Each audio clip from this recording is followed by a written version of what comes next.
backup for pushing away the whole thing. You can't, if you have a family system that is operating on the basis of a shared denial framework over the abuse one or more people are committing, you can't blow it open with you can't just like bring a piece of dynamite and blow it open like by confronting them with the truth. They'll bury it. What you'd have to do is find some way, I don't know what that way would be, to open up a space in the minds and hearts of the people to prepare them for what they were about to confront. That their idealized grandfather figure was a monster. He was an absolute monster.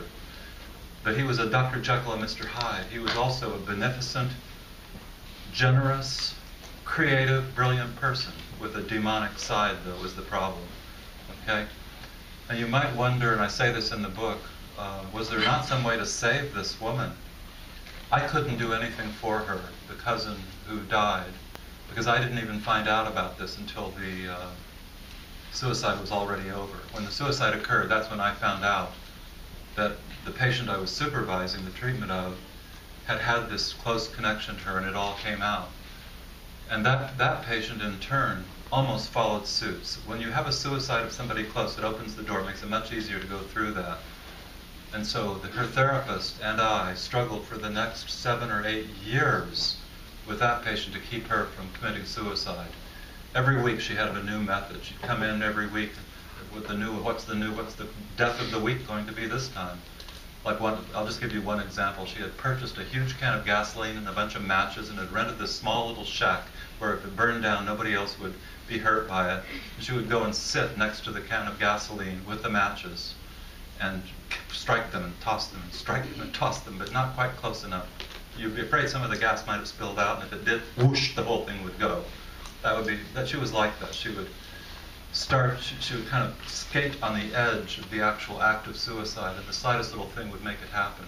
It was hell keeping her alive. It really was. The therapist almost had a nervous breakdown. I had to be St. George holding up the therapist, and brushing sweat off of her brow and all. Not literally, but sort of, like working with these cases. The therapist needs lots of emotional support, and the therapist will be done in by them. The stories are too horrible that you have to hear, and then the danger of suicide is so great. So there it is. But she came through pretty good. She had 8 personalities, by the way, and all 8 integrated in a beautiful process. And she's doing so much better now, and she's safe. Suicide is not going to happen now because the trauma's been dealt with. But there it is again. Okay. So anyway, suicide. Here we are. It's getting close to 11 o'clock. I want to start a new section, but we're not leaving suicide behind. That's for sure. On the topic of dissociation, trauma and dissociation. And in the background of suicide, there's so often vast trauma that the person has perhaps not processed. Suicide itself creates a new trauma. It hurts those around you so badly that then that new trauma translates into destructive patterns in people's lives and often gets transmitted along and through the next generation, creating patterns of emotional disturbance that go from parent to child and the child to the child's child and on. So trauma and dissociation. Let me just touch it in a preliminary way, and then we'll dive into it in detail next time.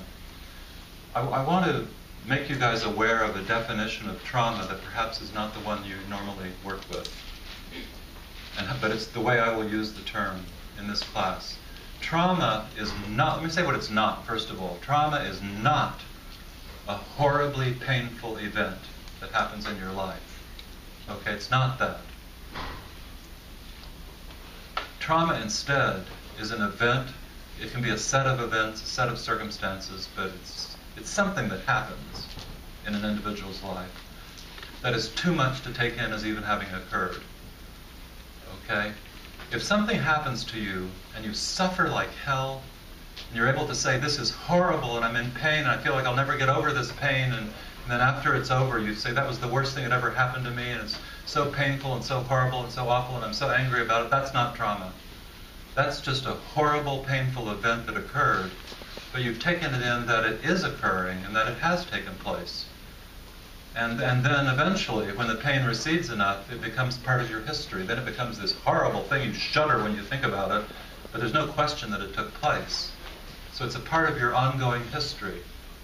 That's just painful experience. Nothing is wrong at all with a person who goes through a painful experience. If it causes pain, there should be pain. But trauma is not that. Trauma bursts the boundary of what you can take in as even occurring.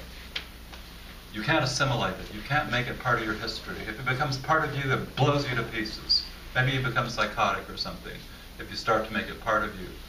So the only thing to do with trauma is to dissociate it. Okay? And what is dissociation? It means an event, a scene, a setting is made to disappear from your memory. I had a patient years ago who was the victim of very terrible sexual abuse, but who made great progress over a period of decades of therapy, literally decades of therapy.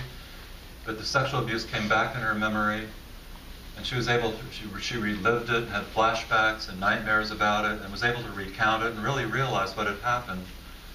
The details don't matter too much, except that she was subject to a monster who got access to her over a period of years of her childhood and performed terrible things and raped her in 1,000 ways and tortured her and did awful things to her. And then it got obliterated as even ever having occurred. But then it came back when she was an adult. Actually, what brought it back was I had been working with her for several years. It wasn't her therapy that brought it back. She met a man who fell in love with her, and who for the first time in her life, she had someone who was intimate and committed and devoted to her. And the love itself seemed to open her up. And she started having these memories and flashbacks and body sensations that came from the rapes, and all of it. Suddenly, Pandora's box opened. And so we had then years of struggle, she and I, with the flood of horrific attacks to which she had been subject, but she had never taken it in as part of her history. This was genuine trauma and sexual abuse. But the trauma surfaces, and it comes back in the form of flashbacks.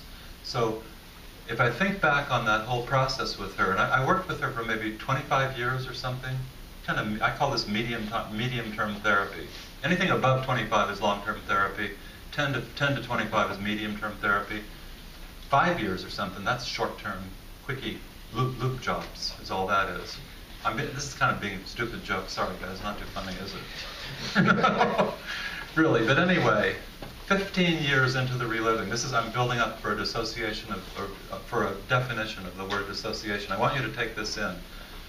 It was something this patient said to me, and I've never heard a better definition of dissociation at all. Like, what is it exactly? A splitting of consciousness, a repression of one part from another part or something? No, she said this.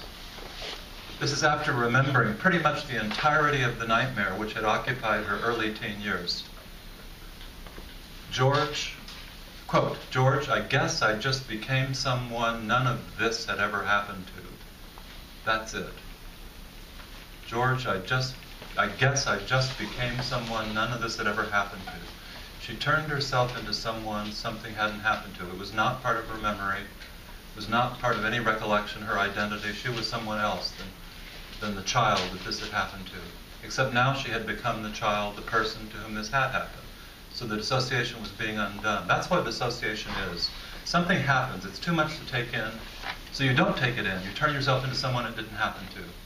And dissociation takes two basic forms, and it's a continuum between these two. One is absolute amnesia. You block out the thing didn't occur whatsoever. That was the story with this patient.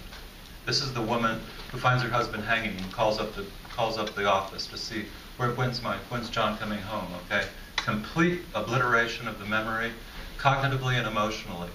A lesser form of dissociation, sometimes the word disavowal, I wrote it on the board, is used for this, is you cut the emotions off, but you remember cognitively what happened. Okay? So you know that someone died or that some sexual attacks occurred, but you don't have any feeling about them at all. It's as if it's as if nothing significant did happen. So you're still someone something didn't really happen to. As a horrific event, you're separated from its emotional reality. Okay, we'll stop there today, guys.